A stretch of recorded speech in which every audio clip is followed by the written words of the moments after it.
ওম বিষ্ণু শরণম। ওম বিষ্ণু শরণম। আজকে বাংলাদেশের ভীষণ ভয়াবহ দুরবস্থা। এই দুরবস্থায় যারা বাংলাদেশ থেকে ভারতে আসার চেষ্টা করছে তাদের নিয়ে কিঞ্চিত কথা বলবো। যে সকল মানুষগুলো, যে সকল হিন্দু সনাতনীগুলো ভয়ে বাংলাদেশে দুষ্কৃতীদের ভয়েতে পালিয়ে আসতে যাচ্ছে ভারতে, এইগুলো হলো 1 নম্বরের কাপুরুষ। এদেরকে কাপুরুষ বললাম কেন? এরা ভীতু, এরা দুর্বল, এরা জীবনে ভারতে আসুক বা আমেরিকা লন্ডনে যাক, এদের জীবনে কোনোদিন উন্নতি করতে পারবে না। এই কাপুরুষদের জীবনে বাংলাদেশে যে দুর্গতি হয়েছে তার থেকে বেশি দুর্গতি ভারতে হবে। এই কাপুরুষরা তা জানে না। এই কাপুরুষরা জানে না বাংলাদেশে বসেই, বাংলাদেশের থেকেই, বাংলাদেশের ভূমিতে থেকে যদি ওইখানেই এই সব দুষ্কৃতীদের বিরুদ্ধে লড়াই করত সবাই একতা একবদ্ধ হয়ে, তাহলে ওই বাংলাদেশেই এরা সুখ খুঁজে পেত। বাংলাদেশের মতো সুখ আর কোথায় পাবে? বাংলাদেশের মতো সুখ আমার মনে হয় না আর সারা বিশ্বময়ে খুঁজে পাবে। কেননা বাংলাদেশ একটা খুব সুন্দর, শান্তি আর সুখময় দেশ, সোনার বাংলাদেশ। এই সোনার বাংলাদেশে থেকে যারা আসছে পালিয়ে, এরা 1 নম্বরের কাপুরুষ। এই কাপুরুষগুলো ভারতে এসে কি করবে তার কিঞ্চিত মাত্র একটা উদাহরণ দেব। এই কাপুরুষগুলো ভারতে আসবে, ভারতে এসে নিজের বউকেই কাজে পাঠাবে লোকের বাসায় বর্তন মাজতে, আর নিজের বউকে কাজে পাঠিয়ে দিন ভরে এই কাপুরুষগুলো তাস খেলবে। তাস খেলবে কাপুরুষগুলো। আর বউ যখন কাজ থেকে আসবে, কাজ থেকে আসার সময় একটুখানি এগিয়ে যাবে এই বউদেরকে আনার জন্য। আর এই বউরা যখন আসবে, আসার সময় এই এর বউয়ের কাছ থেকেই 100 টাকা বা 50 টাকা চেয়ে নেবে, যে 50টা টাকা দাও আমার হাত খরচার জন্য। বউ কাজ করে এসছে, বউকে এগিয়ে নিয়ে আসবে, আসার সময় বাড়ি রেখে আবার ওই যে 50 টাকা বা 100 টাকা নিচ্ছে, এই টাকা নিয়ে যে বাজার থেকে কিছুটা মদ কিনে, কাচ্চি মদ আর দেশি মদ কিনে খেয়ে খুব আনন্দে আনন্দে বাড়ি আসবে। আনন্দে বাড়ি এসে এই কাপুরুষগুলো কি করবে? আনন্দেতে বাড়ি এসে এই কাপুরুষগুলো যে বউয়ের কষ্ট করার টাকা নিয়ে মদ খেয়ে এসেছে, সারাদিন কষ্ট করে লোকের বাসায় বর্তন ধুয়ে ঝাড়ু পোছা করে সারাদিন পরে এসে বাড়ি এসে রান্না করে সেই স্বামীর জন্য খাবারের ব্যবস্থা করছে।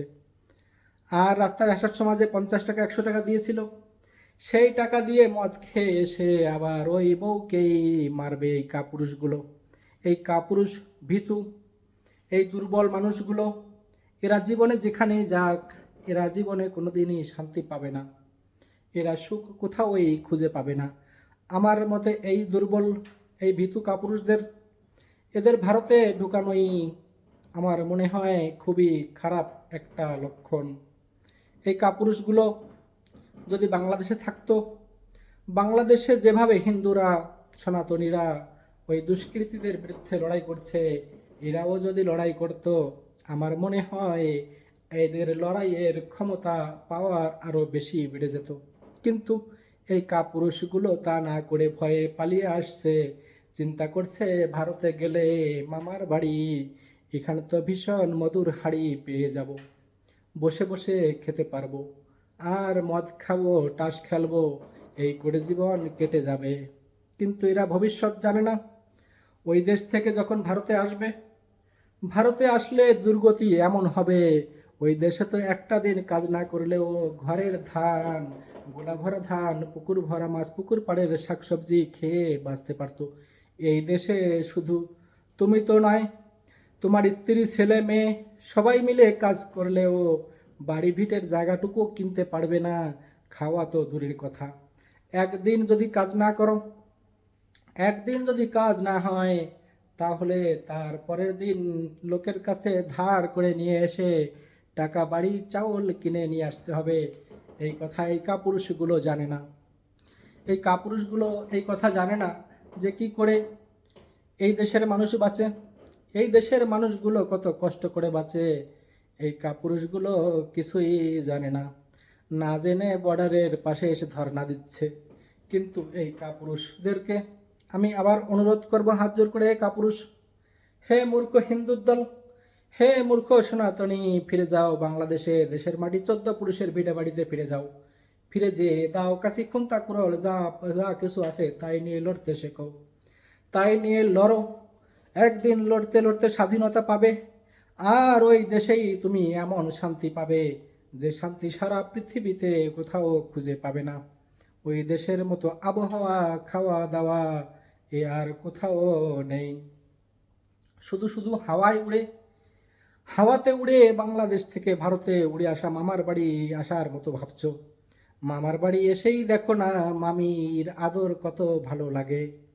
শুধু মামি নয়, এ দেশে তোমার আরও যারা বাঙালি বন্ধুরা আছে, আরও যারা হিন্দু সনাতনী বাংলাদেশ থেকে এসেছিল আগে, যারা 1971 এসেছিল, তারা তো 7 একর 5 একর 8 একর করে জায়গা জমি পেয়েছে।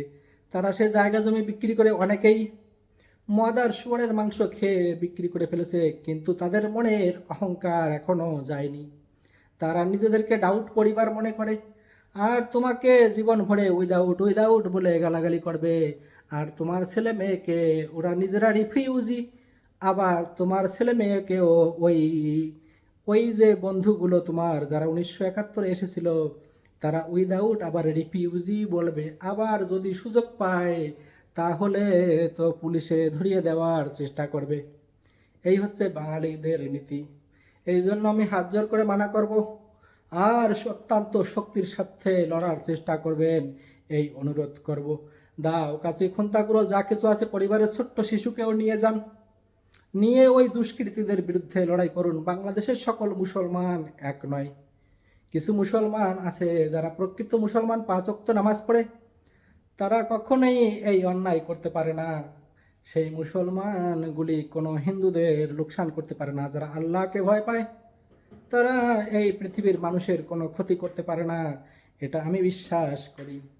তারা প্রত্যেকটি মানুষের ভিতরে তারা সৎ ভাবনা আর সৎ বিচার, তারা কখনোই কোনো মানুষের ক্ষতি করতে পারে না। যারা প্রকৃত আল্লাহকে বিশ্বাস করে আর 5 ওয়াক্ত নামাজ পড়ে, সেই সব মুসলমানরা কখনোই ক্ষতি করতে পারে না। যাও, যদি তোমাদের ক্ষমতায় না হয়, সেই সব মুসলমানদের কাছে যাও, তারা তোমাদেরকে সাহস আর শক্তি দেবে, এটা আমি বিশ্বাস করি। জয় জয় শ্রীরাম।